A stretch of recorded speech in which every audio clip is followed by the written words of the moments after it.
जब आप Karachi police chief बनते हैं तो आपका अरसा बहुत कम है। कराची चीफ में जब पहली दफ़ा फर्स्ट टाइम रहा तो उसने 4 SHOs मुझे मलिर के लिए कहे कि ये आप लगाएं। मैं CCP हूँ, अगर मैं SHO भी अपनी मर्ज़ी से नहीं लगा सकता तो मैं क्या डिलीवर करूँगा। सर इसका मतलब ये है कि राव अनवर इतना स्ट्रांग था कि वो अपने मोस्ट सीनियर को हटवा देता था। जी बिल्कुल, उन्होंने उसने हटवा मतलब मैं ट्रांसफ़र हो गया तो एक हफ़्ता तकरीबन मैं मुश्किल से CCP कराची रहा। राव अनवर पे इल्ज़ामात हैं कि वो अबोदला काम करते थे, कब्ज़े भी कराते थे, मलिर से रेती बजरी भी निकलवाते थे और झूठे मुकाबले भी करते थे। आप तो उनके बॉस रहे हैं, आप क्या कहेंगे? आपके कितनी शिकायतें आती थी आपके पास? नहीं, ये गलत काम भी किए जिसकी वजह से उसने काफ़ी केसेस को भी फेस किया। आपने खुद देखा कि उसने केसेस को फेस किया। कर जो होते हैं ख़ासकर पुलिस में हैं, जैसे ये थे, जैसे चौधरी असलम साहब थे, एक दो और थे, वो इतने पावरफुल क्यों बन गए कि सीनियर के उनसे घबराते थे कि यार कहीं वो मसला ना हो जाए उनकी वजह से।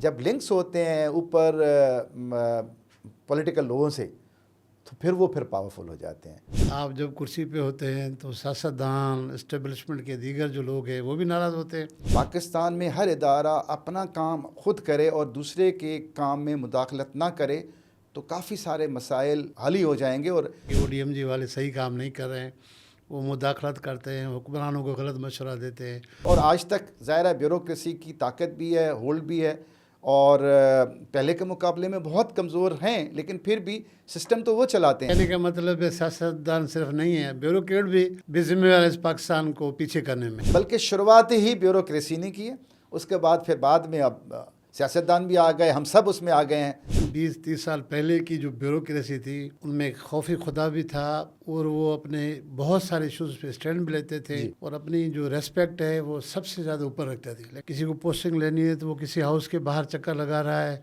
या मुआशरे में इतनी मटीरियलिज्म हो गई है कि वो लोग पहले जो लोग होते थे वो रेस्पेक्ट और उसके अलावा कैरेक्टर और सारी चीज़ों को कंसीडर करते थे और पैसे की इतनी अहमियत नहीं थी। सर आपको पुलिस अफसरान नज़र आ रहे हैं कि वो किसी मसले पे स्टैंड ले लें और उसकी परवाह ना करें? किसी बेगुनाह को आप एक्स्ट्रा जुडिशल किलिंग में या मुकाबले में, जिस तरह डॉक्टर कुंभर का वाक़या बहुत बुरा वाक़या हुआ, जिसको एक DIG साहब मौलवियों से हार पहन रहे हैं, तो ये पुलिस का मकाम है, ये मोरल है।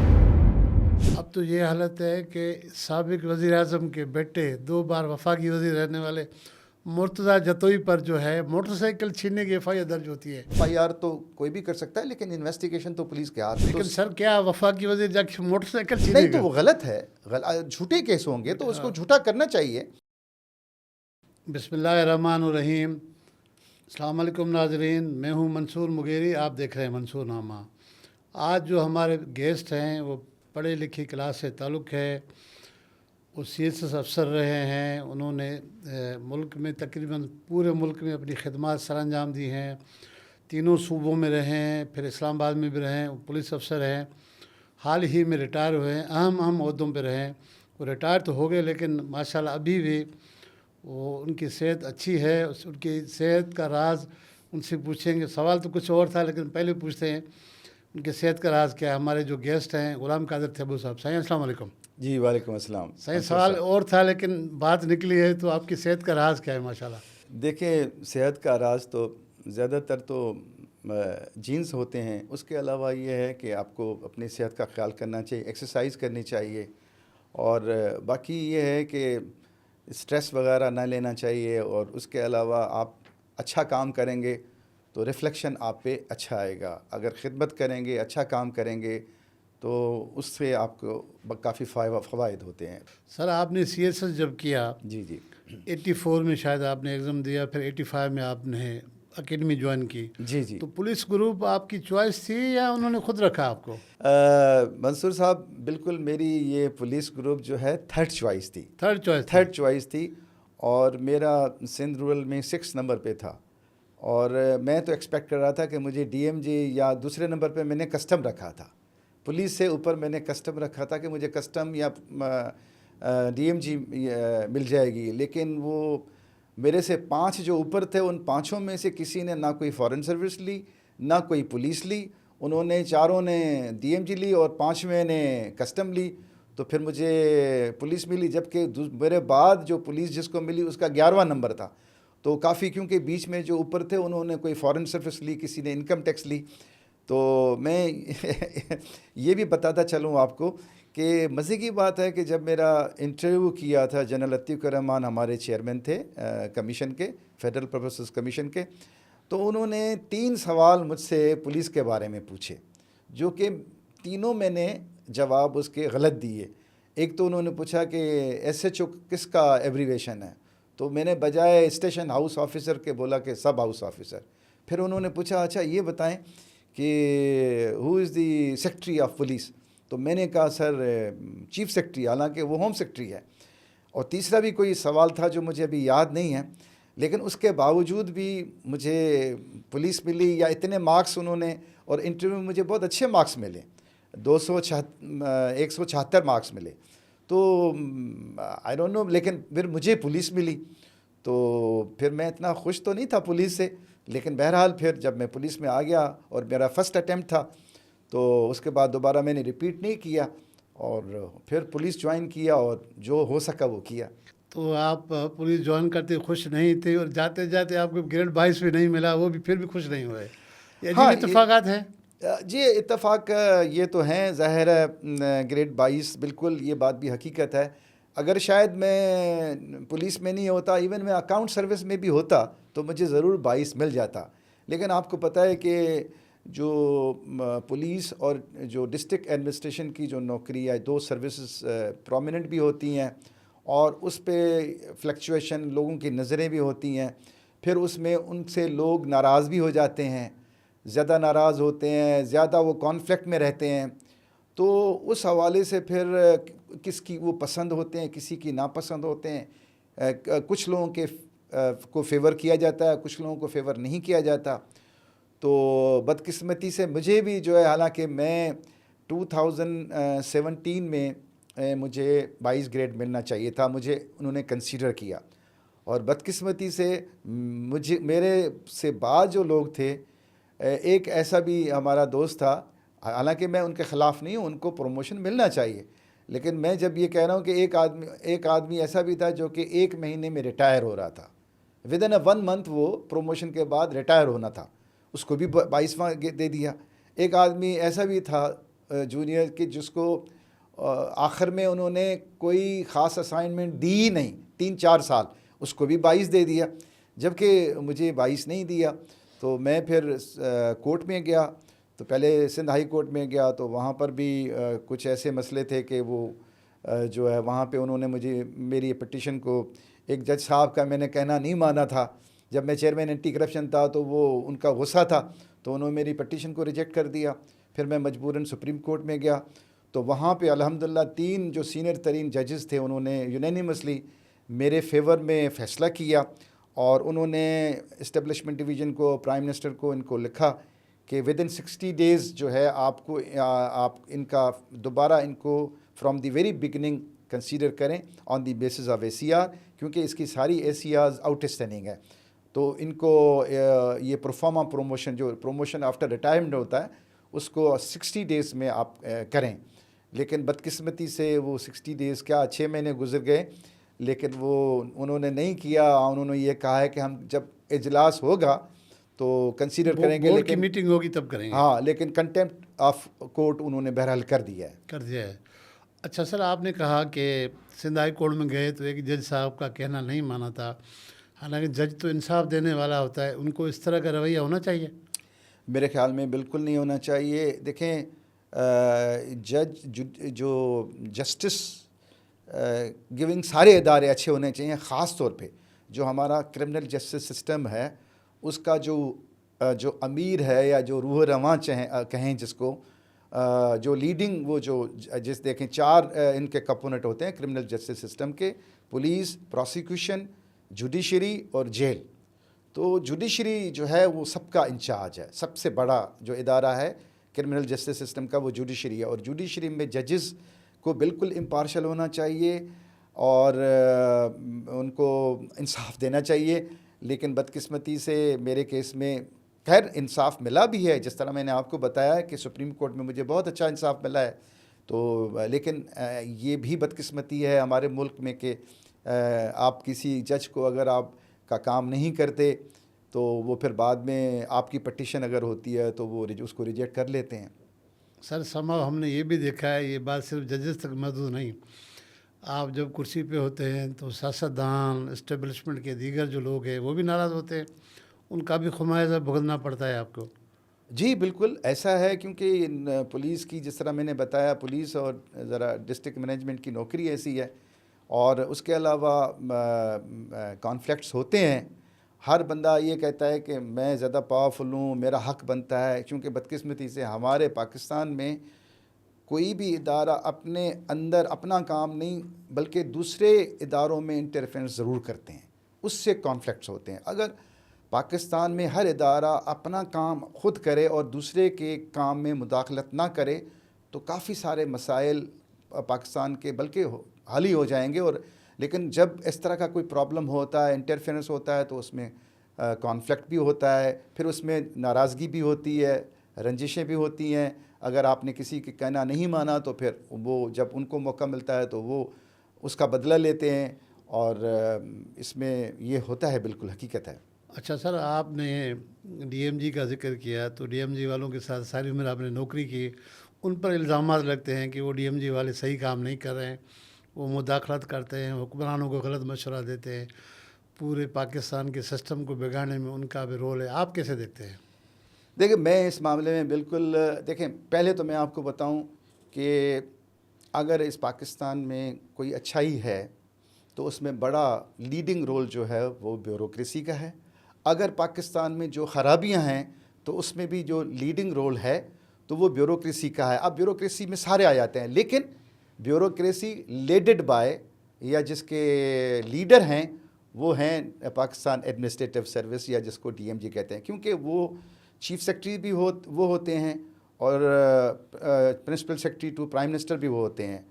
तो मैं समझता हूँ अगर वो स्ट्रांग हो तो शायद ही वो हर मसले का हल है, लेकिन बदकिस्मती से वो डरते हैं। और पहले तो ये हुआ, जैसे पाकिस्तान बना तो यहाँ पे चूँकि मुस्लिम लीग इतनी पुरानी जमात नहीं थी, उनको सिस्टम या हुकूमत चलाने का इतना तजुर्बा नहीं था, और ये आईसीएस जो यहाँ पे आए तो हुकूमत वो करते थे, तो कायदे-ए-आज़म भी जल्दी चले गए, लियाकत अली ख़ान भी, और उनको भी एक दो जो उन्होंने डिसीजन किए वो भी ब्यूरोक्रेसी ने उनको गलत गाइड किया। जिस तरह लियाकत अली ख़ान साहब को गाइड किया और खोड़ो साहब को उन्होंने निकाल दिया कि आपकी कॉन्स्टिट्यूशन बनेगी, इस तरह इन्होंने उर्दू को नेशनल लैंग्वेज बना दिया बांग्लादेश का या ईस्ट पाकिस्तान का, जो कायदे-ए-आज़म से भी जो गलती, हालांकि कायदे-ए-आज़म को ख़ुद भी इतनी सही उर्दू नहीं आती थी, लेकिन उनको ये ब्रीफ किया गया, नैरेटिव बताया गया कि ये कोहिजन पैदा करेगा और इससे मजबूती होगी, जो कि गलत था, और जिस वजह से ईस्ट पाकिस्तान बांग्लादेश बन गया। तो इस तरह चूँकि आपको पता है कि जो कायदे-ए-आज़म के गवर्नर जनरल के बाद ख्वाजा नाज़िमुद्दीन थोड़े अरसे के लिए, उसके बाद ब्यूरोक्रेसी ने फ़िज़िकली कब्ज़ा कर लिया, और गवर्नर जनरल पहला जो बना वो ग़ुलाम मोहम्मद था, वो आईसीएस वो था, ग़ुलाम मोहम्मद था, वो भी ब्यूरोक्रेट था, वो भी ब्यूरोक्रेट था। उसके बाद फिर सिकंदर मिर्ज़ा, वो भी ब्यूरोक्रेट था।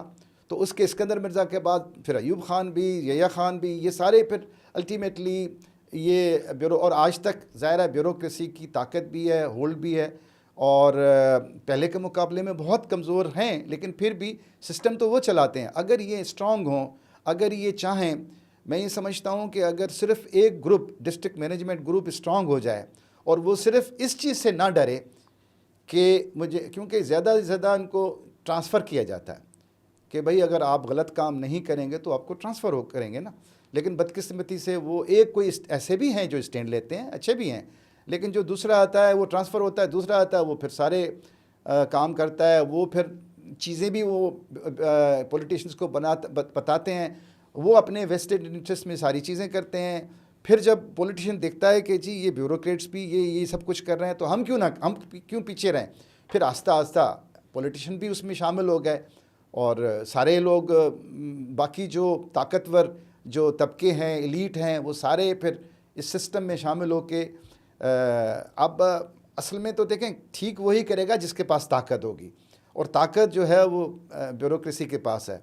अगर टॉप ब्यूरोक्रेसी ठीक हो जाए, ऊपर वाली, तो मैं समझता हूँ कि पाकिस्तान के मसाइल हल हो सकते हैं और पाकिस्तान की तरक्की मुमकिन है। चूँकि अभी अगर आज हम पैमाना मेजर करें पाकिस्तान का, तो हम बहुत नीचे हैं। तो उस लिहाज से हम समझते हैं कि अच्छाई कम हुई है और बुराइयां ज़्यादा हुई हैं। तो अगर हम अच्छे होते तो ये पाकिस्तान मेरे ख़्याल में सिंगापुर और पता नहीं कहाँ से कहाँ पहुँच जाता। उनसे हम आगे होते, क्योंकि उनके पास तो कुछ भी नहीं है। अल्हम्दुलिल्लाह हमारे पाकिस्तान में हर चीज़ मौजूद है, मौसम भी हैं, रिसोर्स हैं, पानी है, समंदर है, हर सहूलत, और एग्रीकल्चर भी है, लोग भी हमारे मेहनती हैं, माइंस एंड मिनरल्स भी है। लेकिन उसके बावजूद भी आप देखें कि आप हर स्फेयर ऑफ जो भी इंटरनेशनल रैंकिंग है उसमें हम हर चीज़ में पीछे हैं, हर चीज़ में आखिर में है। तो वो क्यों है आखिर में? इसका मतलब कहने का मतलब है सियासतदान सिर्फ नहीं है, ब्यूरोक्रेट भी जिम्मेवार है इस पाकिस्तान को पीछे करने में। जी 100% मैं समझता हूँ। बल्कि शुरुआत ही ब्यूरोक्रेसी ने की है। उसके बाद फिर बाद में अब सियासतदान भी आ गए, हम सब उसमें आ गए हैं फिर अब। लेकिन शुरुआत जो हुई है वो ब्यूरोक्रेसी से शुरू हुई है। अगर ब्यूरोक्रेसी शुरू अच्छी होती और ये उसको कंट्रोल करती या वो अपने इंटरेस्ट ना देखती और स्टैंड लेती, तो मैं समझता हूँ कि सियासतदान इतना आगे नहीं बढ़ते। लेकिन जब उन्होंने देखा कि ये सब कुछ ये भी कर रहे हैं, तो हम क्यों ना करें, तो फिर उन्होंने जो है वो सारी चीज़ें की। सर, हमने कत्ता कलामी की माफ़ी चाहता हूँ। हम देख रहे हैं कि 20-30 साल पहले की जो ब्यूरोक्रेसी थी उनमें खौफ खुदा भी था, और वो अपने बहुत सारे इशूज़ पे स्टैंड भी लेते थे, और अपनी जो रेस्पेक्ट है वो सबसे ज़्यादा ऊपर रखते थे। लेकिन आजकल हम देख रहे हैं कि किसी को पोस्टिंग लेनी है तो वो किसी हाउस के बाहर चक्कर लगा रहा है, अपनी इज़्ज़त का ख्याल नहीं कर रहा, कहीं जगह नहीं मिल रही फिर भी वो बैठा हुआ है। जी बिल्कुल, आप सही कहते हैं। वाकई डिटरेशन जो है ब्यूरोक्रेसी में बहुत ज़्यादा हुआ है। अब समझ नहीं आती कि हमारे ब्यूरोक्रेसी में जो ट्रेनिंग में चेंज आई है, या उनको पता नहीं क्या सिखाया जाता है, या फिर ओवरऑल जो माशरे में एक गिरावट आई है या माशरे में तनज़्ज़ुली आई है कि हम लोग बहुत ज़्यादा मटीरियलिज़म हो गए हैं। मतलब या माशरे में इतनी मटीरियलिज़म हो गई है कि वो लोग पहले जो लोग होते थे वो रेस्पेक्ट और उसके अलावा कैरेक्टर और सारी चीज़ों को कंसीडर करते थे, और पैसे की इतनी अहमियत नहीं थी। लेकिन अब बदकिस्मती से जो है लोगों में सिर्फ पैसे की अहमियत रह गई है, बाकी चीज़ों को उन्होंने फॉरगो कर दिया, ये देखते ही नहीं हैं। इस वजह से हालांकि हमारी लाइफ में, मेरे एक्सपीरियंस में, मेरा एक बॉस था, वो एक छोटी मसला था, उसमें वो आईजीपी ट्रांसफ़र हो गया, लेकिन उसने स्टैंड लिया, ट्रांसफ़र हो गया, कोई मसला नहीं है। बल्कि उसने अपनी किताब भी लिखी है, उसमें उसने ख़ुद भी जिक्र किया है कि एक कोई बलूचिस्तान में आईजी था मेरा। तो इस तरह के अच्छे ब्यूरोक्रेट्स भी रहे जिन्होंने स्टैंड लिया है। और लेकिन अभी जो आप कह रहे हैं, आप जुल्फ़िकार चीमा साहब की बात तो नहीं कर रहे? उन्होंने भी किताब लिखी। नहीं, मैं तारिक खोसा साहब की बात कर रहा हूँ कि तारिक खोसा साहब बहुत अच्छे पुलिस ऑफिसर हैं, ये राइटर भी हैं, लिखते भी हैं, और वो मेरे बॉस थे। तो एक केस हो गया इस बलूचिस्तान में, तो वो एक केस हो गया, तो एक गलत FIR हो गई। तो फिर बताया गया कि आईजी को मैंने बताया था, आईजी साहब ने फिर कंसर्न लोगों से बात की। तो आईजी साहब ने कहा कि जो भी कोई भी डिसीजन है तो कम से कम आप हमें एतमाद में तो लें। तो लेकिन बाद में पता चला कि इतनी सी बात पे भी वो आईजी साहब ट्रांसफ़र हो गए, और ये ख़ुद आईजी साहब ने अपनी किताब में भी लिखा है। तो इस तरह उन्होंने भी, इवन आईजी लेवल पे भी इस तरह की चीज़ें होती हैं। जब क्योंकि ज़ाहिर है हम लोग अपने अपने स्फेयर में तो काम नहीं करते ना। ज़ाहिर है मैंने जिस तरह पहले बताया कि इसमें अगर आप कोई ऐसा अमल होता है, या ज़ाती रंजिश भी हो सकती है, या ये है कि कोई जवाब पसंद नहीं आता। इस वक्त सर आपको पुलिस अफसरान नज़र आ रहे हैं कि वो किसी मसले पे स्टैंड ले लें और उसकी परवाह ना करें? इधर पूरी जो लाट नज़र आ रही है सिंध में ख़ास तौर पे, इस वक्त तो मुझे स्टैंड लेने वाले ओवरऑल बहुत कम नज़र आते हैं। बल्कि पूरे पाकिस्तान में ना, मैं सिंध की बात नहीं कर रहा हूँ, ओवरऑल भी स्टैंड लेने वाले बहुत कम अफसर हैं, और मुझे नहीं लगता, और वो जो पहले स्टैंड लेते थे वो नहीं लेते, और इसलिए जो डिटेरियोरेशन भी बहुत हुई है। और जिस तरह के ह्यूमन राइट्स वायलेशन हो रही हैं, ये पहले इतनी ह्यूमन राइट्स वायलेशन अगर आप ख़ुद देखें कि पहले इतनी ह्यूमन राइट्स वायलेशन नहीं होती थी, अभी देखें कि कितनी ह्यूमन राइट्स वायलेशन हो रही हैं। तो इसका मतलब है कि उन्होंने बहुत कंप्रोमाइज़ किया है, और वो सिर्फ़ अपनी नौकरी करते हैं, और अपने कुर्सी बचाने में और अपने इंटरेस्ट को सेफगार्ड करते हैं। ये नहीं देखते हैं कि जो है अपने डिपार्टमेंट के बारे में या मुल्क के बारे में या क्या करना चाहिए। जब आप शुरू में आए तो 85-86 में तकरीबन उसको 40 साल होने को है। जी बिल्कुल, ऐसा है सर? जी जी। तो पुलिस का मोरल हम देखते थे कि बहुत बुलंद था जी। अब तो ये हालत है कि साबिक वज़ीर आज़म के बेटे 2 बार वफाकी वज़ीर रहने वाले मुर्तज़ा जतोई पर जो है मोटरसाइकिल छीनने की एफआईआर दर्ज होती है। तो ये मोरल है पुलिस का? हाँ, जिस तरह मैंने आपको पहले बताया कि ये ऐसा नहीं होना चाहिए। जो भी देखें कानूनी बात हो कि भाई वेरिफिकेशन होनी चाहिए। केसेस तो देखें एफआईआर तो कोई भी कर सकता है, लेकिन इन्वेस्टिगेशन तो पुलिस के हाथ में है। लेकिन तो सर क्या वफाकी वज़ीर जाके मोटरसाइकिल नहीं, छीनेगा? तो वो गलत है। झूठे केस होंगे तो उसको झूठा करना चाहिए, पुलिस को उसको झूठा करना चाहिए। आपके टेन्योर में सर कोई इस तरह की एफआईआर किसी ने कराई हो और आपने बिल्कुल स्टैंड ले लिया हो कि भाई कुछ भी हो जाए मैं नहीं करूँगा एफआईआर, भले हटा दिया, कोई इस तरह के वाक़यात हुए होंगे? मेरे इसमें इतने ऐसे सच मुझे तो कोई इस तरह का एफआईआर के लिए कोई ऐसा प्रेशर नहीं पड़ा। और कोई लेकिन कहा भी गया तो हमने तरीके से उनको बताया, जिस तरह हमने एजेंट के तौर पे समझाया कि ये इस तरह इसके रिपरकशन ये होंगे, ये चीज़ होगी, तो वो फिर चीज़ें सेटल डाउन हो गई। एज सच कोई ऐसा वाक़या नहीं हुआ कि हमने कोई इस तरह जो है गलत झूठी एफआईआर पे या किसी इस पे। सर कहते हैं कि जो मार्शल लॉ का पीरियड होता है वो ब्यूरोक्रेट्स के लिए बेहतरीन पीरियड होता है, क्योंकि वो काफ़ी ऐसे हैं कि वो ध्यानदारी से काम कर सकते हैं। अभी इस जमहूरी हुकूमतों में आप देख रहे हैं कि जो नामवर ब्यूरोक्रेट हैं वो भी बेचारे जो है ना वो कानर हो गए हैं, उनको पोस्टिंगें नहीं मिल रही। हाँ, ये देखिए अब ज़ाहिर है जब माशाल्लाह की गवर्नमेंट होती है तो उस वक्त जो पावरफुल लोग बहुत थोड़े होते हैं, तो उनका एक फोकस होता है, एक अपना एक मैंडेट होता है, ठीक है, और वो अकाउंटेबल भी कहीं नहीं होते। तो वो फिर इतना मतलब है कि वो अपने फोकस तरीके से अपने सबको मौका देते हैं और उसमें फिर शिकायतें कम होती हैं और हर एक को मौका मिलता है। लेकिन जब पॉलिटिकल दौर में फिर जो पसंद और नापसंद और जो ज़्यादा मतलब खिदमत करे, डिलीवर करे, तो वो ज़्यादा फिर आँखों का तारा होता है, और जो खिदमत ना कर सके तो वो फिर उसको वो नापसंदगी की निगाह से देखते हैं। तो और फिर बहुत से लोग हैं जिनको उनको मुतमईन करना पड़ता है, तो कोई ना कोई नाराज़ हो ही जाता है। तो माशाल्लाह दौर में तो इतने लोग नहीं होते हैं, वो नाराज़ भी नहीं होते, नए नए आए होते हैं, तो वो सबको मौका देते हैं। लेकिन पॉलिटिकल दौर में क्योंकि वो पुराने होते हैं, उनको पता होता है कोई ना कोई पहले की नाराज़गी होती है, तो वो उसको एक्सेप्ट नहीं करते। तो अब ये इस तरह की सिचुएशन है। सर हमने देखा कि आपका जो पोस्टिंग टेन्योर है काफ़ी जगहों पे काफ़ी ज़्यादा रहा है, लेकिन जब आप कराची पुलिस चीफ बनते हैं तो आपका अरसा बहुत कम है, ये क्या वजह थी? देखिए मैं आपको बताऊं कि कराची चीफ में जब पहली दफ़ा फर्स्ट टाइम रहा तो मेरा टेन्योर बहुत कम था। आप बिल्कुल सही कहते हैं। मैं चूँकि सीनियर मोस्ट था तो मुझे लगाया गया और मुझे ये कहा गया कि जी ये 4 SHO जो हैं ये आप लगाएं। तो मैंने कहा कि भाई SHO लगाना तो मेरा काम है। पॉलिटिकल हाउस से कहा गया किसी और जगह से? नहीं, ये एक पहले तो मुझे एक मेरा सबऑर्डिनेट था, वो पहले तो एज ए इंस्पेक्टर के तौर पे भी उसने काम किया मेरे अंडर कोई टाइम। राव अनवर की बात तो नहीं कर रहे? जी, और उसके बाद SP भी हो गया। तो उसने 4 SHOs मुझे मलीर के लिए कहे कि ये आप लगाएं। तो मैंने कहा ठीक है, मैं अपने तौर पे देख के और मैं देखूंगा। लेकिन मुझे फिर प्रेशराइज़ किया गया कि जी ये लगाएं। तो मैंने कहा देखें, अगर ज़ाहिर है अगर मैं CCP हूँ, अगर मैं SHO भी अपनी मर्ज़ी से नहीं लगा सकता तो मैं क्या डिलीवर करूँगा। तो उस पर फिर उनका एतराज़ था। बाकी वो SHOs पे वो भी मैंने बताया कि इस तरह हैं।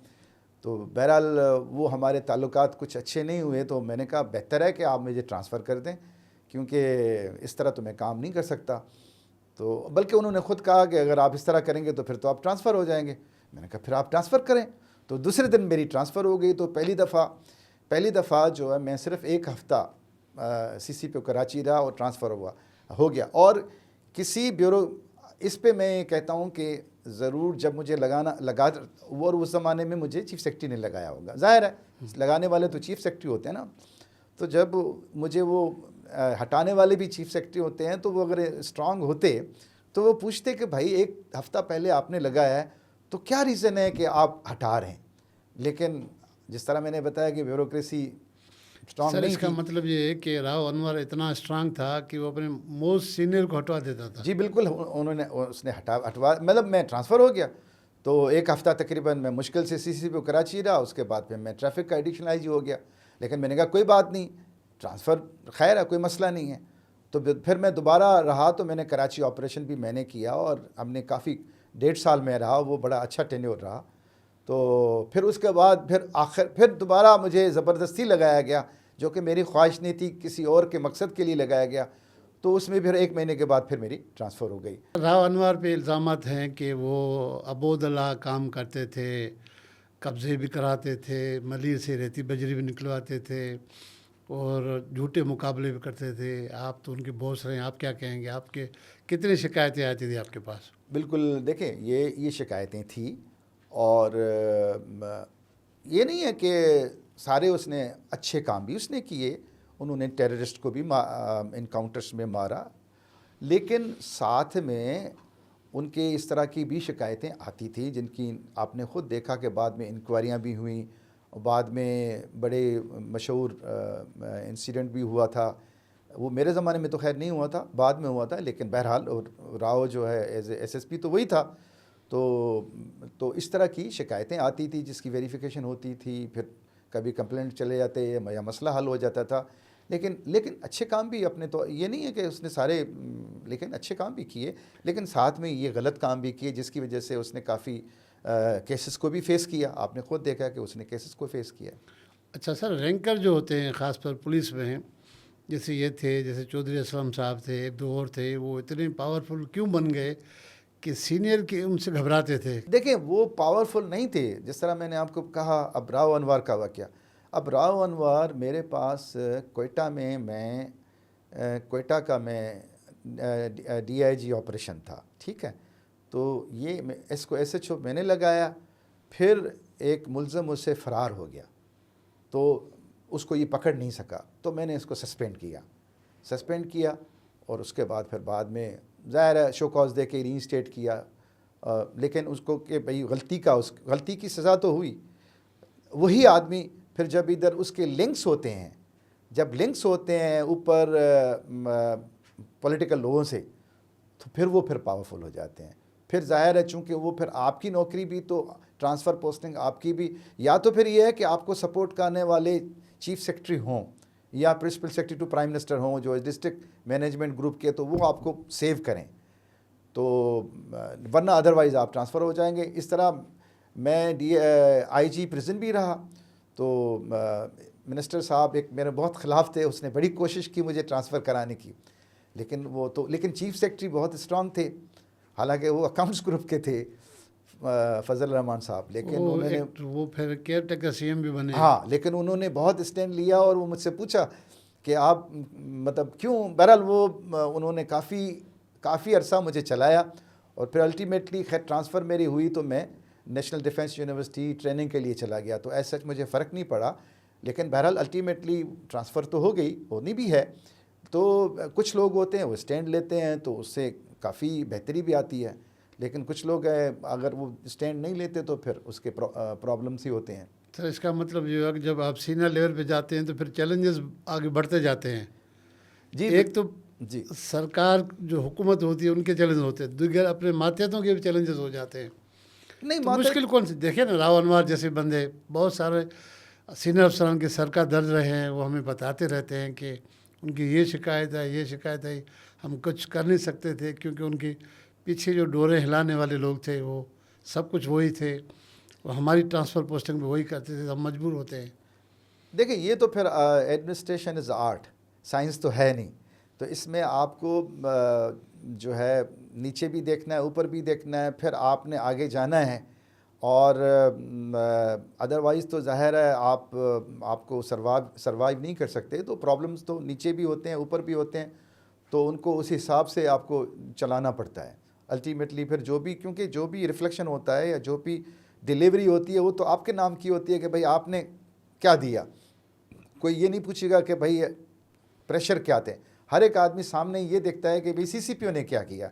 वो ये तो नहीं कहेंगे कि जी इन्होंने ये मसाइल देखे थे, एडमिनिस्ट्रेटिव इंटरफेरेंस थी तो इस वजह से ये प्रॉब्लम थे। तो ये करना पड़ता है आर्ट में, इसमें तो प्लस माइनस करना पड़ता है। सर एक दौर था, हम देखते थे कि पुलिस की जो पोस्टिंग होती थी अच्छे अफसरान को चुन चुन के लगाया जाता था।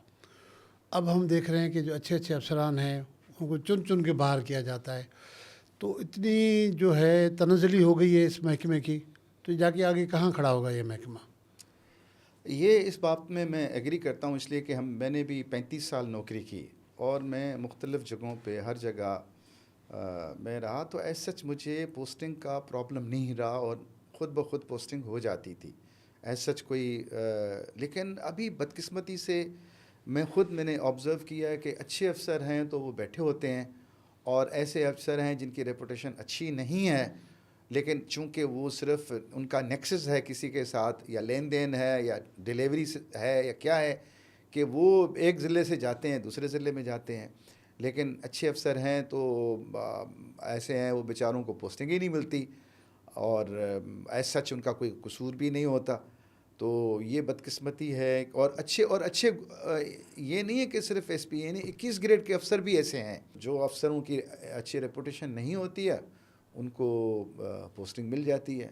तो ये बदकिस्मती है। हालांकि पोस्टिंग जो होनी चाहिए मेरिट पे होनी चाहिए और डिलीवरी पे होनी चाहिए कि आखिर ये मतलब है लोगों का परसेप्शन क्या है, आया उसने लोगों को क्या दिया है, मिलता है लोगों से, मिलता है अफसर या नहीं मिलता है, ओपन कचहरियाँ करता है या नहीं करता है, फेस करता है या नहीं करता, या यानी आजकल तो ऐसा है कि अफसर जो है वो इवन जो है मैसेज का जवाब नहीं देते, या इवन मैसेज काम करना अलग बात है लेकिन सिर्फ एक्नॉलेज करें सीनियर्स को, वो भी कम करते हैं। सीनियर्स को ज़ाहिर है जो इमीडिएट होते हैं, लेकिन जिस तरह आम आदमी है या मिसाल के तौर पे काफ़ी ऐसे हैं वो जो है अच्छे भी हैं जो जवाब देते हैं, लेकिन वो चीज़ का रिस्पॉन्स अच्छा नहीं होता है जो कि होना चाहिए। बल्कि आप सोचें अगर वो फिर आम आदमी के साथ उनका क्या हशर होगा अगर वो अपने अफसरों या रिटायर अफसरों या अपने अफसरों को अगर वो नहीं करते, तो आम आदमी जो एक गरीब आदमी है या आम आदमी है,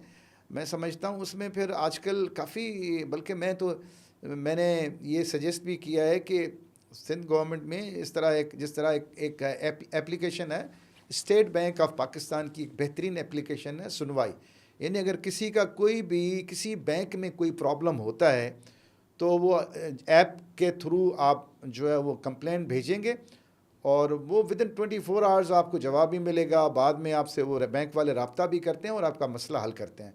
मैं समझता हूँ कि अभी सिंध में भी या ऐसा होना चाहिए कि डिपार्टमेंट के ख़िलाफ़, ताकि लोगों को एक जगह मिले जहाँ पे वो अपनी कंप्लेंट कर सकें, क्योंकि हर आदमी ज़ाहिर है आजकल मिलना भी बहुत मुश्किल है, ऑफिसों में जाना भी मुश्किल है, फिर एक्सेसिबिलिटी भी मुश्किल है। तो कम से कम इसमें गवर्नमेंट का भी फ़ायदा होगा। फिर लोग फिर मजबूरन जो है सोशल मीडिया पे कंप्लेंट्स करते हैं, अखबारों में कंप्लेंट्स होती हैं, टीवी पे होती हैं, उसके बजाय कोई ना कोई इस तरह का कोई ऑप्शन होना चाहिए। अच्छा सर, हमने ये भी सुना है, हम बहुत सारे लोगों से सुन रहे हैं कि अब तो डिस्ट्रिक्ट में डीसी और एसपी की पोस्टिंग जो है पैसों के सवाल नहीं होती, या असाइनमेंट लेके फिर जाते हैं। आपने ये बात सुनी है या महसूस की है? मैंने महसूस की है काफ़ी। ये नहीं है कि हर डिस्ट्रिक्ट में, ये ऐसा नहीं है कि हर डिस्ट्रिक्ट में इस तरह, लेकिन कुछ सेलेक्टेड जैसे डिस्ट्रिक्ट्स हैं जिसमें लगता है कि ऐसे लोग लगते हैं, रिपीटेडली लगते हैं, जो कि उनकी इतनी रेपुटेशन अच्छी नहीं है। तो फिर समझ में आता है कि इसमें दाल में कुछ काला है। सर एक आपका दौर था, आपसे पहले वाले सीनियर का दौर था, जिनके ये एसेट्स पे जो उंगलियां बहुत कम उठती थी। अब तो जो जूनियर से जूनियर एक ज़िला करके आता है, लोग कहते हैं ये करोड़पति हो गया। हम फिर देखते हैं कि उसका डिफेंस में गाला जाता है, ठाट ठूट देखते हैं कि ये एकदम से कैसे करोड़ों रुपये कमा लेते हैं। पहले एक डिफरेंट सिस्टम था, मतलब उसमें कुछ भी है, लेकिन जो ऑफिसर होते थे वो काफ़ी मोहतात होते थे और काम कोशिश करते थे कि सही हो। लेकिन जिस तरह मैंने आपको पहले बताया कि अभी ओवरऑल माशरे में मटीरियलिज्म बहुत बढ़ गया है, पैसे की वैल्यू बढ़ गई है और लोगों ने अब पैसे को ही सब कुछ समझ लिया है। तो इस वजह से मतलब एक पैसे की दौड़ हो गई है। तो उस सिलसिले में फिर दौड़ में बहुत सारे लोग शामिल हो गए, उसमें फिर बहुत से लोग शामिल हो गए। और ये ऑब्ज़र्व किया जाता है कि पहले तो आम तौर पे, अब तो ये है कि यानी हमारे ज़माने में तो ये है कि इवन एएसपीज़ कभी भी, यानी एएसपीज़ और जो रैंकर डीएसपी में यही फ़र्क समझा जाता था कि एएसपी ऑनेस्ट होगा, रैंकर एफिशिएंसी में ज़्यादा अच्छा होता है, लेकिन ऑनेस्टी में वो एएसपी ज़्यादा उनको प्रेफर दी जाती थी, पुराने ज़माने की बात है। लेकिन अब बदकिस्मती से इवन जो नए एएसपीज़ भी आते हैं, सब नहीं, लेकिन अभी शिकायतें पहले बिल्कुल नहीं आती थी, लेकिन अब शिकायतें सरफेस पे आती हैं कि एएसपी साहब भी शुरू हो गए, एएसपी भी जो कि सीएसएस करके आते हैं, वो भी उनके ऊपर भी इल्ज़ामात लगते हैं। तो ये बड़ी ट्रेनिंग में फ़र्क तो नहीं आया ऊपर सर? अब ये लेटेस्ट ट्रेनिंग मैंने तो नहीं देखी है, मैं तो आउट ऑफ ट्रेनिंग रहा हूँ अभी काफ़ी अर्सा। मैंने तो वहाँ ट्रेनिंग पुरा 40 साल पहले जो ट्रेनिंग की उसके बाद मैंने वहाँ नहीं की है, लेकिन ओवरऑल मेरे ख़्याल में माशरे में एक गिरावट आई है और ओवरऑल माशरे में एक्चुअली जो अखलाकी कदरें कमज़ोर हुई हैं, अखलाकी कम, और उस लिहाज से लोगों ने जो है ना हर चीज़ में वो देखा है कि गेन देखते हैं, पैसा देखते हैं, बाकी चीज़ों को अहमियत ओवरऑल माशरे में आपने देखा होगा, जो सोशल मीडिया भी देखें या बाकी चीज़ें, लोगों का जो बिहेवियर भी देखें, तो वो भी सराउंड करता है सिर्फ इस पे कि भाई पैसे के ऊपर, जो कि हालांकि पहले लोग सिंपल रहते थे, इतनी खुशहाली भी नहीं होती थी, लेकिन उसके बावजूद भी लोग आपको ज़्यादा मुतमईन और अच्छे नज़र आते थे, नज़र आते थे। जी जी बिल्कुल ऐसे ही है। तो ये चीज़ है।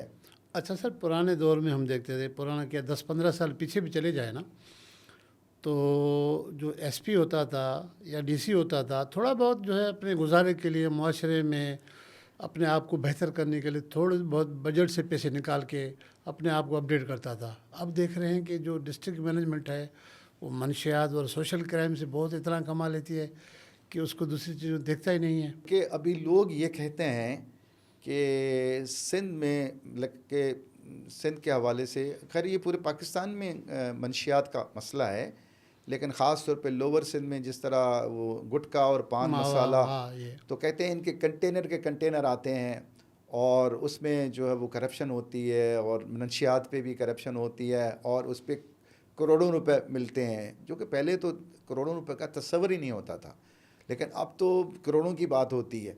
तो और फिर ऊपर से देखें एक माहौल ऐसा बन गया है कि फिर लोग ऊपर देखते हैं और उस हिसाब से अपनी पॉलिसी बनाते हैं। तो अब उस हवाले से इस तरह की पैसे की फरावानी भी ज़्यादा हो गई है, महंगाई भी ज़्यादा हो गई है और लोगों ने फिर इस मंशियात और सोशल क्राइम जिसको कहते हैं, तो हालांकि पहले ज़माने में, बल्कि हमारे से पहले ज़माने में हमें ये मिसालें दी जाती थी कि मतलब जो एएसआई भर्ती होते थे पुलिस में, सिंध की मिसालें मैं बता रहा हूँ या पूरे पाकिस्तान की ये मिसालें होती थी कि हमारे सीनियर्स हमें बताते थे या हमें पता चलता था कि वो एएसआई फिर जाके एसपी बनते थे, डीएसपी बने। जैसे वो एसपी बनते थे तो वो बिल्कुल ऑनेस्ट हो जाते थे कि अब मैं एसपी बन गया हूँ, अब मुझे ज़रूरत भी नहीं है और उसके अलावा उसको अपने एहसास होता है कि मुझे मेरी रेपुटेशन, मेरी इज़्ज़त, मुझे अल्लाह ने इतनी एसपी बना दिया, तो वो उस लिहाज से और उनका करैक्टर होता था। लेकिन अब वो चीज़ें नहीं हैं। अब मतलब है कि चाहे आप एसपी बन भी जाते हैं तो उसके बावजूद भी लगते, जबकि आप किसी से भी पूछें, माशरे में आप किसी भी से पूछें, पुराने ज़माने में या पुलिस के किसी भी ऑफिसर से पूछें, हमने भी ये बातें सुनी हैं कि पहले जो इवन एएसआई भर्ती होते थे, सब इंस्पेक्टर होते थे, इंस्पेक्टर पर डीएसपी से जैसे एसपी बन जाते थे और ज़िला मिलता था तो वो बिल्कुल ब्रेक लगा देते थे और बिल्कुल वो कॉम्पीट करते थे पीएसपी जो ऑफिसरों से या जो सीएसएस ऑफिसरों से। और इवन मतलब इंटीग्रिटी के मामले में भी वो कॉम्पीट करते थे। एफिशिएंसी तो ज़ाहिर है बिकॉज वो नीचे से आते हैं तो एज़ कम्पेयर टू, हाँ इंटीग्रिटी जो है वो पीएसपीज़ की ज़्यादा, लेकिन जैसे वो होते थे तो वो फिर अपनी इंटीग्रिटी को भी वो करते थे। लेकिन अब बदकिस्मती से वो चीज़ें नहीं हैं जो कि पहले थी। अच्छा सर, पुलिस में हम देखते हैं कि मार धाड़ जलाओ घेराओ, लोग एक दूसरे को मारते कत्ल करते थे, खून कत्ल वगैरह देख के जो है वो काफ़ी जो पुलिस वाले हैं देख देख के बेहस हो जाते हैं। ये बात सही है? देखिए ये बात सही है, क्योंकि मैं ख़ुद भी सेंसिटिव था। जब शुरू में मैं पुलिस में आया तो मैं एएसपी अंडर ट्रेनिंग सक्खर में था, और वहाँ से फिर मैं जाता था। जनरली जो सीनियर ऑफिसर डीआईजीज होते थे वो एएसपीज़ को, क्योंकि वो समझते थे कि ये इम्पार्शल हैं, ऑनेस्ट हैं, तो वो इंक्वायरीज़ वगैरह जो भी कंट्रोवर्सीज़ की होती थी वो एएसपीज़ को देते थे। तो मैं जैकाबाद, घोटकी, जब उस वक्त घोटकी डिस्ट्रिक्ट भी नहीं था, तो वहाँ पे जो मज़ालिम या जो प्रॉब्लम्स ऐसे ख़ास तौर पे जो भी पुलिस के ख़िलाफ़ शिकायत होती थी तो वो एएसपी के थ्रू हमें हमसे भी कराई जाती थी, और हम भी प्रेफरेंस देते थे कि एएसपी जो है ना वो नीचे अपने पट्टे भाई का वो गलत साथ नहीं देगा और सही रिपोर्ट देगा। तो हम देखते थे कि वो पुलिस उस ज़माने में ज़्यादती जिस तरह आपने कहा कि तो उसकी फाइंडिंग हम देते थे, पर उनको सज़ाएं भी मिलती थी। तो लेकिन तो उस वक्त ज़्यादा फील होता था। लेकिन ज़ाहिर है जिस तरह एक डॉक्टर है, अब डॉक्टर जब शुरू में आते हैं तो वो खून से भी डरते हैं कि खून निकल गया ऑपरेशन, लेकिन फिर बाद में उनको ऑपरेशन भी करते हैं। तो वक्त के साथ इंसान में वो फेमिलियरिटी इतनी आ जाती है कि वो थोड़े से बेहस कहें उसको या यूज़ टू कहें या फेमिलियर कहें, लेकिन फिर वो चीज़ें कॉमन उनको लगती हैं, जो आपको नहीं लगती हैं, आप उसको ज़्यादा महसूस करोगे। लेकिन जो बंदा रोज़ देखेगा, ज़ाहिर है वो नेचुरल तरीके से उसको उसका रिएक्शन, उसके रिफ्लेक्सेस उससे स्लो होते हैं। तो उसमें आप कह सकते हैं कि ये चीज़ आ जाती है। सर, जवानी में आप बड़े खूबसूरत हुआ करते थे। हम सुनते हैं आपके दोस्तों से कि थेबो साहब बहुत स्मार्ट और बहुत हसीन हुआ करते थे, अभी भी है माशाल्लाह। तो इश्क पे कितना असर रहा आप पे? नहीं, मैं तो मुझ पे तो इतना फ़र्क नहीं पड़ा इश्क का। तो और बाकियों को कुछ हुआ तो उसको मैंने फेस किया। तो ये बाकी ऐसा सच मेरी तरफ से कहते हैं कोई जवानी नहीं जिसकी कोई कहानी नहीं है, कैसे मुमकिन है सर आप बच पाए हों? नहीं, अब देखें पसंद तो होती है, मतलब, लेकिन अब ज़रूरी नहीं है कि वो पसंद मिल जाए किसी को। तो अल्लाह ताला ने दिमाग भी तो दिया है ना, तो पसंद हर एक ही होती है, लेकिन हर चीज़ एक लिमिट में होती है। कोई चीज़ किसी को कोई अच्छा लगे, ये कोई बुरी बात तो नहीं है, लेकिन ये ज़रूरी नहीं है कि वो अच्छा लगने वाला आपका हो जाए। अच्छा सर, दूसरा जो सिंध में पुलिस अफसरान को हमने देखा है, सबसे बड़ा चैलेंज जो है डाकुओं का रहा है। पूरे सिंध में टोटल कितने डाकू होंगे? कोई 100, 200, 300 होंगे। इतनी बड़ी फोर्स है, पूरी स्टेट है, ये डाकू ख़त्म क्यों नहीं हो पा रहे? देखिए, ये बात ये है कि मेरी जो असेसमेंट है, डाकू तो अभी आजकल जो सिंध में डाकू हैं कच्चे में, तो वो आप आखिरी जो 4 ज़िले हैं उसमें 300 होंगे, 400 होंगे, 500 होंगे, इससे ज़्यादा नहीं होंगे। तो ओवरऑल पूरे सिंध में तो असल में ये है कि डाकू जो बनते हैं बेसिकली वो बनते हैं ये जहाँ पे थोड़ा ट्राइबल निज़ाम ज़्यादा होता है, और कोई छोटा मोटा ऑफेंस हुआ, उसके बाद फिर वो झगड़ा हो गया आपस में, इंसाफ नहीं मिला या पुलिस ने कोई ज़्यादती की, उसके बाद वो एब्सकॉन्डर हो जाते हैं। जब एब्सकॉन्डर हो जाते हैं फिर आस्ता आस्ता वो कहते हैं अब एब्सकॉन्डर तो मैं हो गया हूँ, तो फिर वो और क्राइम करना शुरू करते हैं, फिर ज़्यादा वो समझते हैं, फिर क्लैशन को आ गई, असला ऐसा आ गया सिंध में। तो उसके बाद हालात इस तरह आउट ऑफ कंट्रोल। डाकू पहले भी थे लेकिन इतने स्ट्रॉन्ग नहीं थे, और ख़ास तौर पे वो फिर स्ट्रॉन्ग वहाँ रहे हैं जहाँ पे थोड़ा ट्राइबल निज़ाम है या जहाँ पे थोड़ा बरादरी वाला सिस्टम है, और फिर उस बरादरी भी उसको सपोर्ट करती है। तो उस लिहाज से फिर वहाँ पे ऐसे भी इलाके हैं जहाँ जो पुलिस की रीच से दूर हैं, कच्चे के इलाके जहाँ पे पानी है, जहाँ पे मैंने ख़ुद एक ऑपरेशन किया था शिकारपुर में, तो मैं फंस गया। उस ज़माने में हमारे पास बख्तरबंद वो चेन वाली गाड़ियाँ नहीं थी, टायर वाली थी। वो टायर वाली गाड़ियाँ सेंट ड्यून्स में फंस गईं, तो हम डाकुओं के घेरे में आ गए। फिर बड़ी मुश्किल से हमने फायरिंग करके और अपने आप को बचाया कुछ। तो वो इस एरियाज़ में ऑपरेशन करना मुश्किल था, लेकिन वक्त के साथ जिस तरह वहाँ कम्युनिकेशन बढ़ा है, अब जहाँ ब्रिजेस बढ़ी हैं वहाँ पे अब हालात बेहतर हो गए। फिर जहाँ पे पुलिस ने ऑपरेशन किया है तो वहाँ पर भी हालात अब बेहतर हो गए हैं। अब पुलिस के पास जिस तरह की टेक्नोलॉजी आई है ड्रोन वाली, तो ड्रोन को अगर पुलिस अगर सही तरीके से इस्तेमाल करेगी तो पुलिस का अपना नुकसान भी नहीं होगा, और साथ में डाकुओं को भी वो ख़त्म कर सकते हैं। तो मैं समझता हूँ एक तो ये है कि ड्रोन का इस्तेमाल, जो और सोशल ये मीडिया का भी टेक्नोलॉजी का इस्तेमाल एज सच, जिसको आप ड्रोन अकेला नहीं, उसके साथ टेक्नोलॉजी का इस्तेमाल करें। और दूसरा ये है कि ये जिस तरह कम्युनिकेशन हो रही है, ब्रिज बन रही है घोटकी और आगे कनकोट की, कश्मीर की, तो उससे कम्युनिकेशन बढ़ेगा। जिस तरह पहले देखें कि दादू मोरो इसमें, लेकिन अब वहाँ पे मसला नहीं है। पहले ज़्यादा डाकू थे खैरपुर और लाड़काना में, अब वहाँ पे नहीं है। अब ये नॉर्दर्न टिप जो है हमारी सिंध की, वहाँ पे ही हैं जहाँ पे 3 प्रोविंसेस मिलते हैं। तो अब वहाँ पे काफ़ी इन्होंने फोकस भी किया है। मैं समझता हूँ कि इस तरह इन्होंने ऑपरेशन जारी रखा, ड्रोन का और टेक्नोलॉजी का इस्तेमाल किया और डेवलपमेंट उस एरिया में की, तो इंशाल्लाह ताला ये डाकू भी ख़त्म हो जाएंगे। और बरादरी और ट्राइबलिज़म को कम किया, ये सरदारी निज़ाम या जिस तरह जो ट्राइबलिज़म है ना, उसमें वहाँ पे फिर डाकू फलते फूलते हैं। जी, आप आरपीओ रहे हैं, क्योंकि मैं इन्वेस्टिगेटिव जर्नलिस्ट हूँ, मुझे पता चला है कि कोई आपसे नाराज़ हो गया था और आपकी ज़मीन का पानी ही बंद कर दिया था। ये एक बात कैसे है? हाँ, ये बदकिस्मती से पहले तो कभी लाइफ में ऐसे नहीं हुआ, कभी ऐसा वाक़या नहीं हुआ। लेकिन फिर मेरी जो आखिरी पोस्टिंग हैदराबाद थी, तो उसमें एक इस तरह का, क्योंकि मैं इससे पहले इस्लामाबाद में था, तो 2 साल बाहर था, तो मुझे इतना अंदाज़ा भी नहीं था। खैर मैं जब आया तो वहाँ पे बहरहाल हुआ ये कि मैंने कुछ अफसर थे, उनको उनके ख़िलाफ़ एक्शन लेके उनको सस्पेंड किया। तो वो 1-2 अफसर वो उस मिनिस्टर साहब के इलाके के थे या डिस्ट्रिक्ट के थे। तो फिर उन्होंने वहाँ पे मिनिस्टर साहब को शिकायत की। फिर मुझे कहा गया कि जी इनको आप बहाल करें। लेकिन मैंने कहा कि इंक्वायरी के बाद मैं बहाल करूँगा, मैं इंक्वायरी करके। लेकिन बहरहाल फिर वो उस रिवेंज में या वो नाराज़गी में अचानक पता चला कि मेरे जो आबाई ज़मीन थी वालिदैन की, या जहाँ जो मेरा गांव है जहाँ पे, तो वहाँ पे पूरी नहर बंद हो गई। तो वो नहर बंद हो गई तो समझ में, हालांकि पूरी नहर तो मेरी नहीं थी, मेरा तो उसमें से एक छोटा सा और हाँ वाटर कोर्स था। तो अगर अकेला वाटर कोर्स बनता तो मैं शिकायत करता, लेकिन वो पूरी नहर बन गई।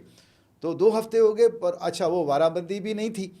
तो फिर पता किया कि क्या मसला है, तो कुछ समझ भी नहीं आया। तो बड़ी मुश्किल के बाद फिर पता चला कहीं से इरिगेशन से ये कि सर आपने किसी को नाराज़ किया है। तो मैंने कहा मैंने तो सच किसी को नाराज़ नहीं किया। तो बहरहाल फिर पता चला कि जो है, फिर अंदाज़ा हुआ कि वो मिनिस्टर साहब नाराज़ हो गए थे, क्योंकि वो जो है उनके इलाके के 2 सब इंस्पेक्टर थे, उनको मैंने सस्पेंड किया था। तो आखिर में बहरहाल फिर जो है 15 दिन मेरी ज़मीन का पानी बंद रहा। तो इस तरह चीज़ें जी, पता नहीं आपको कैसे पता चला। बहरहाल सर कभी ऐसे हुआ है कि ख़ास तौर पे जो हुक्मरान जमात के लोग हैं, वो चाहे एमपी एमएनए हो, काबीना का वज़ीर हो, वो छोटी छोटी बातें माइंड कर देते हैं, फिर इंतकामी सोच पे आ जाते हैं। आपकी लाइफ में, आपके तजुर्बे में कभी इस तरह हुआ है? देखिए, जिस तरह ये मैंने अभी यही आपको जो मिसाल आपने दी, ये सच कोई ऐसी बड़ी बात तो नहीं थी।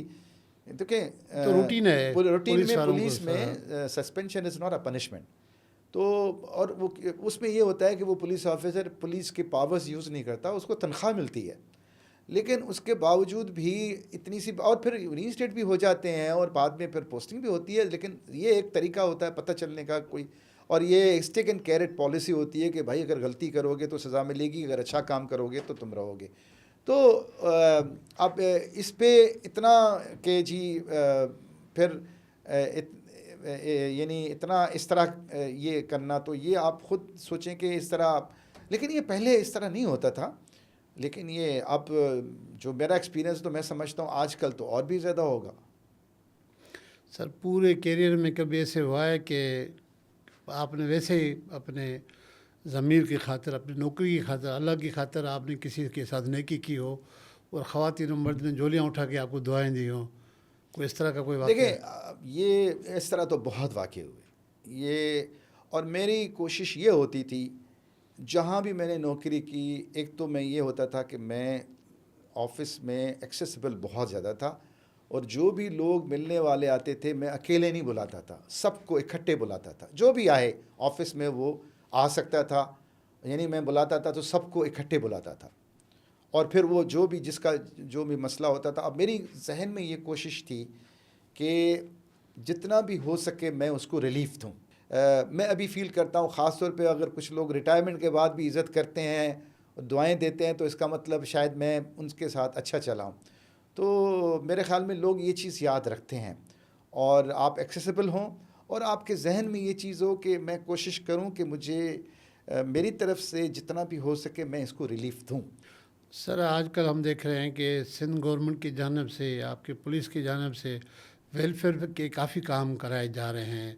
ख़ास तौर पर कोई शहीद होता है तो अच्छी खासी रकम दी जाती है, उनके फैमिली मेम्बर को फिर नौकरी मिलती है।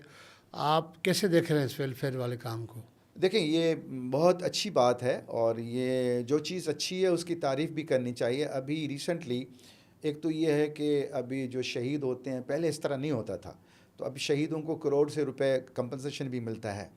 उसके अलावा जो है उनको जॉब, उनके जो लीगल हेयर्स होते हैं उनमें से जॉब भी मिलती है। साथ में जो है बल्कि ये हमारे ज़माने में भी ये था कि जब तक अगर वो शहीद होता था तो जब तक 60 साल तक उसको तनख्वाह मिलती रहती थी, तो वो ताकि उनको ये फ़ील ना हो कि ये हमारा जो था वो चला बंद गया। हो गया, हाँ। लेकिन उसके साथ अब उन्होंने जो है पैसे भी बढ़ाए हैं, जो लमसम पैसे देते हैं वो भी बढ़ाए हैं। साथ में एक और अच्छी बात जो अभी रिसेंटली सिंध पुलिस में हुई है पुलिस के लिए, वो ये हुई है कि यहाँ सब पूरी पुलिस को गवर्नमेंट ने हेल्थ कार्ड दिया है। सर आप कराची ऑपरेशन में आपने हिस्सा लिया। कराची ऑपरेशन कई बार हुआ है, इस बार कामयाब है, उसकी क्या वजूहत है? पिछले बार कामयाब नहीं हो सका तो उसकी क्या वजूहत है? देखें, ये कराची ऑपरेशन के दौरान मैं ही CCPO था कराची का, और कराची ऑपरेशन ख़ास जब शुरू हुआ, और ख़ास तौर पे जब आर्मी पब्लिक स्कूल पेशावर में जो हमला हुआ था उसके बाद सही माना में ऑपरेशन शुरू हुआ। और उसमें मैं ये समझता हूँ कि उसमें सारे जो भी स्टेक होल्डर्स थे, यानी उसमें चाहे फेडरल गवर्नमेंट थी, उसमें रेंजर्स, पुलिस, प्रोविंशियल गवर्नमेंट, एजेंसियाँ, सब एक पेज पे थी, सब एक पेज पे थी, तो वो सक्सेस हुआ कराची ऑपरेशन, जो कि लोग समझते थे कि ये कभी होगा ही नहीं, लेकिन आपने ख़ुद देखा कि वो कामयाब हुआ, और क्राइम इतना गिर गया कि मैं ख़ुद, चूँकि आपको पता है कराची में सबसे ज़्यादा जो स्टेक होल्डर्स हैं या जो भी लोग कंसर्न हैं वो बिज़नेस कम्युनिटी है। वो हमेशा बिज़नेस कम्युनिटी वोकल भी रही है, आज भी वोकल है, पहले भी वोकल थी, और वो ये कहते थे कि जी हमें सिर्फ एक अमन आप दे दें, बाकी हमें किसी चीज़ की ज़रूरत नहीं है, हम सब कुछ कर लेंगे। सर कराची में बदअमनी को फैलाने को के लिए और भत्ता कल्चर को एक सियासी जमात पर इल्ज़ामात लगते रहे हैं, आप क्या कहेंगे? आपने ये फील किया? देखें, ये इसमें तो कोई शक नहीं है कि जमातों के ऐसे नहीं है कि सिर्फ सब जमातों के कुछ ना कुछ लोग तो भत्ता कल्चर में इन्वॉल्व होते हैं, लेकिन एक जमात के बहुत ज़्यादा भत्ता कल्चर के लिए फेमस थी, और अब आप देखें कि वो जमातों में आप देखें कि भत्ता कल्चर कम हो गया है, और या तकरीबन ख़त्म हो गया। कुछ इंडिविजुअल्स रह गए हैं वो जो मुल्क से छोड़ के चले गए, कोई ओमान चला गया, कोई ईरान चला गया, कोई किधर, अब वहाँ से कोशिश कर रहे हैं उसको दोबारा रीऑर्गेनाइज़ करने की, लोगों को डरा धमका के कुछ ना कुछ लेने की कोशिश कर रहे हैं, लेकिन वो चीज़ उनकी नहीं रही है। स्ट्रीट क्राइम सर क्यों ख़त्म नहीं हो रहा? कम तो बहुत हो गया था, लेकिन ख़त्म इसलिए नहीं हो रहा कि सिर्फ और भी फैक्टर्स हैं क्राइम के। मिसाल के तौर पर मंशियात है, अब मंशियात वाला आदमी जो है उसको ड्रग चाहिए, तो उसके लिए वो कुछ ना कुछ क्राइम करेगा। अगर उसके पास पैसे घर में नहीं होंगे, गरीब होगा या तो वो कोई ना कोई क्राइम करके भी मंशियात लेने की कोशिश करेगा। कोई ढक्कन उठाएगा, कोई छोटा मोटा कोई मोबाइल वो करेगा, तो ये भी एक फिर गुर्बत भी है, अनएम्प्लॉयमेंट भी है, और उसके अलावा टेक्नोलॉजी भी अभी हमारे पास पूरी नहीं आई। अगर पूरे कराची में सेफ सिटी हो जाए, कैमरा लग जाए और फेशियल आइडेंटिफिकेशन हो जाए, तो फिर तो कोई एब्सकॉन्डर भी नहीं रहेगा, उसको भी पकड़ा जाएगा। लेकिन अभी तक वो कैमरास नहीं लगी है। अगर ये सारे सेफ सिटी के कैमरास लग जाएं, इसकी प्रॉपर मॉनिटरिंग हो और FIRs दाखिल हों और रिकवरी हो, और उसमें सिस्टम चले, कन्विक्शन होगी, प्रिवेंशन होगी, तो ऑटोमेटिकली स्ट्रीट क्राइम में भी। और लेकिन उसके साथ जिस तरह मैंने कहा कि मंशियात है या सोशल जो वाइसेस हैं, मंशियात है, इसमें इसकी वजह से ये भी रीज़न है। उसके अलावा फिर लोगों में गुर्बत भी है, अनएम्प्लॉयमेंट भी है, तो ये चीज़ें तो भी क्राइम को ब्रीड करती हैं। सर पुलिस को फैसिलिटीज़ भी मिल रही हैं, टेक्नोलॉजी भी मिल रही है, मराहत भी बढ़ा रहे हैं, लेकिन थाना कल्चर वही की वही मौजूद है। आज भी लोगों की को सबसे ज़्यादा शिकायत है कि हम जहाँ जाते हैं हमारी इज़्ज़त नफ्स का ख्याल नहीं रखा जाता। तो आपके ज़माने में भी आपको शिकायतें मिली थी, ये थाना कल्चर कब चेंज होगा? क्या और 50 साल चाहिए? ये देखें, ये बात आपकी सही है। मेरे ज़माने में भी कि एफ़आईआर नहीं होती। मैं ख़ुद ही एक दो दफ़ा था थाने में चला गया, तो एक थानेदार ने तो मेरे एफ़आईआर करने के लिए राज़ी हुआ, एक तो मेरे लिए भी राज़ी नहीं हुआ, उसने मुझे नहीं पहचाना, मैंने उसको सज़ा भी दी। फिर हमने क्या किया कि ऑनलाइन एफ़आईआर का सिस्टम किया कि अगर किसी की एफ़आईआर नहीं होती वो हमें कंप्लेंट करे, फिर विदिन 24 आवर्स हम एसएचओ को कहते थे कि एफ़आईआर करो, अगर एफ़आईआर नहीं होती तो एसएचओ को सस्पेंड करते थे। तो काफ़ी शिकायतें, लेकिन अगेन वो दोबारा फिर थाना कल्चर दोबारा फिर वो पॉलिसी रहती नहीं है, फिर दोबारा चेंज हो जाती है। तो थाना कल्चर इम्प्रूव होना चाहिए, जो नहीं हुआ, क्योंकि लोगों का अभी तक यही शिकायत है कि मेरी एफ़आईआर नहीं होती या मेरी रिपोर्ट नहीं होती। जो एनसी रिपोर्ट होती है कॉमन रिपोर्ट होती है, लेकिन उसके लिए भी लोगों को चक्कर लगाने पड़ते हैं। सर, मौजूदा जो आईजी साहब हैं उनके लिए क्या मशवरा देंगे कि वो सिंध पुलिस को क्या करे? क्योंकि आप सीनियर हैं, आपने पूरी ज़िंदगी गुजार दी है यहाँ पर। देखें, अब मेरे हिसाब से तो वो भी माशाल्लाह, एक तो अभी सिंध में जो है 3-4 चीज़ें हैं जो प्रॉब्लम हैं। एक तो कच्चे के डाकू जो हैं, तो वो ख़ुद जकाबाद के रहने वाले हैं, उनको ट्राइबल सिस्टम के भी हैं, उनको पता है। और मेरे हिसाब से वहाँ पे अभी जो जदीद टेक्नोलॉजी को यूज़ करें और ड्रोन्स को यूज़ करें, उसके अलावा तो इंशाल्लाह ताला और ऑपरेशंस हों तो वहाँ पे ये कामयाब हो सकते हैं। जिस तरह कराची में भी हम कामयाब हुए हैं, और बाकी स्टेक होल्डर भी साथ होने चाहिए, उनको भी साथ लाएं, एक पेज पे हों। और ऐसी कोई बात नहीं है कि ये चीज़ ख़त्म नहीं हो सकती। जब आप नौकरी में होते हैं, आप गाड़ी से उतरते हैं तो कोई दरवाज़ा खोलता है, गाड़ी में बैठने में दरवाज़ा खुलता है, यहाँ से वहाँ से स्लो लगते हैं। रिटायरमेंट के बाद जो हमारी सोसाइटी है तो आपसे रवैये चेंज कर लेती है, फैमिली के अराकीन चेंज कर देते हैं। आपने कैसे देखा है इसको?